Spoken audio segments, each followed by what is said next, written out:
નમસ્કાર, નવનિર્માણ ન્યૂઝમાં આપનું સ્વાગત છે। ભગવાન શ્રી જગન્નાથ અષાઢી બીજના પાવન પર્વ એ પેટલાદમાં આવેલી અતિ પૌરાણિક રણછોડજી મંદિર ખાતે 100મી રથયાત્રાનો પ્રારંભ રણછોડજી મંદિરના પૂજ્ય મહંત વાસુદેવજી મહારાજ તેમજ પેટલાદ વિધાનસભાના લોકપ્રિય ધારાસભ્ય અને રાજ્યકક્ષાના મંત્રી કમલેશભાઈ પટેલના વરદ હસ્તે કરવામાં આવ્યો। આ ભક્તિમય અને ઐતિહાસિક ઉજવણીમાં આણંદ જિલ્લા સાંસદ મિતેશભાઈ પટેલ, જિલ્લા ભાજપ ઉપપ્રમુખ પ્રદીપભાઈ પટેલ, પેટલાદ નગરપાલિકા પ્રમુખ કોકિલાબેન તળપદા, પેટલાદ શહેર ભાજપ પ્રમુખ ધર્મેન્દ્રભાઈ, પેટલાદ તાલુકા સંગઠન પ્રમુખ વિજયભાઈ, જિલ્લા collector Pravin Chaudhari, range IG Raghavendra Vats, Anand જિલ્લા પોલીસ અધિક્ષક જીજી જસાણી, મામલતદાર સહિત પેટલાદ નગરપાલિકાના હોદ્દેદારો, કાઉન્સિલરો તેમજ પેટલાદ શહેર તેમજ આજુબાજુના ગામના અગ્રણીઓ, દર્શનાર્થીઓ, દાતાશ્રીઓ, ભજન મંડળીઓ સહિત ભાઈઓ બહેનો ધર્મ, સંસ્કૃતિ અને એકતાના આ મહાપર્વને ગૌરવશાળી બનાવવા મોટી સંખ્યામાં પધાર્યા હતા। રથયાત્રા દરમિયાન પેટલાદ શહેરમાં ઠેર ઠેર જનસેવકો અને સામાજિક સંસ્થાઓ દ્વારા ચા, પાણી, શરબત, નાસ્તાનું આયોજન કર્યું હતું।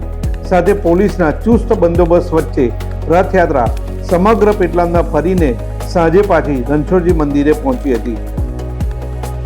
આયોજન શક્તિ કરી છે, બધા ભક્તોએ ભેગા થઈને કરે છે અને પ્રશાસનિક વ્યવસ્થા પણ સારી છે મારા નજરમાં। 100મી રથયાત્રા છે અને હું ભગવાનને પ્રાર્થના કરું છું કે બધા ભક્તોએ 100 વર્ષની આયુ ભોગવે સૌથી પહેલા અને સતમ જીવે સરદામ નિરોગી આયુષ ભોગવે, ભગવાન નગરમાં ફરે અને બધાને આશીર્વાદ આપે, બધા સુખી થાય અને બધા હળી મળીને ઉત્સવ મનાવે।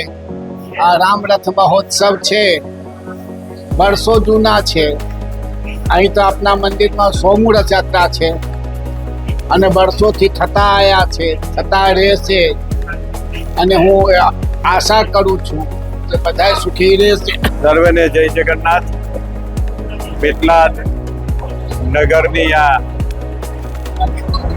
પેટલાદની દ્વારકાપુરી, દિવ્ય દ્વારકાપુરીથી આજરોજ 100મી નગર યાત્રાએ પ્રભુ જગન્નાથ ભાઈ બલરામ અને બેન સુભદ્રા સાથે નગર યાત્રાએ નીકળી રહ્યા છે। ત્યારે છેલ્લા 100 વર્ષથી પેટલાદ નગરને સમૃદ્ધ, સુખી બનાવવા માટે જેના હરહંમેશ આશીર્વાદ રહ્યા છે દ્વારકાધીશ રાજા રણછોડરાયને આજે 100મી નગર યાત્રા નિમિત્તે સર્વે નગરજનોને અને સર્વે જનજનને સુખાકારી, સુખ સમૃદ્ધિ વર્ષે અષાઢી બીજના કાયમી મેહુલાના વધામણા થાય અને ધન ધાન્યથી, સુખ સમૃદ્ધિથી નગરજનો અને આજુબાજુના ગ્રામ્ય વિસ્તારના જનજનમાં સુખાકારી પ્રાપ્ત થાય એ જ ભગવાન જગન્નાથને પ્રાર્થના। આદરણીય પ્રધાનમંત્રી નરેન્દ્રભાઈ મોદી સાહેબના વિકસિત ભારતના સ્વપ્નને, આદરણીય ભૂપેન્દ્રભાઈ સાહેબના વિકસિત ગુજરાતના સ્વપ્નને સાકાર કરવા માટે જગન્નાથ ભગવાન બંનેને બળ આપે એ જ અભ્યર્થના હતું। ભારત માતા વંદે માતરમ, જય જય ગરીબ, સર્વને જય જગન્નાથ, જય દ્વારકાધીશ।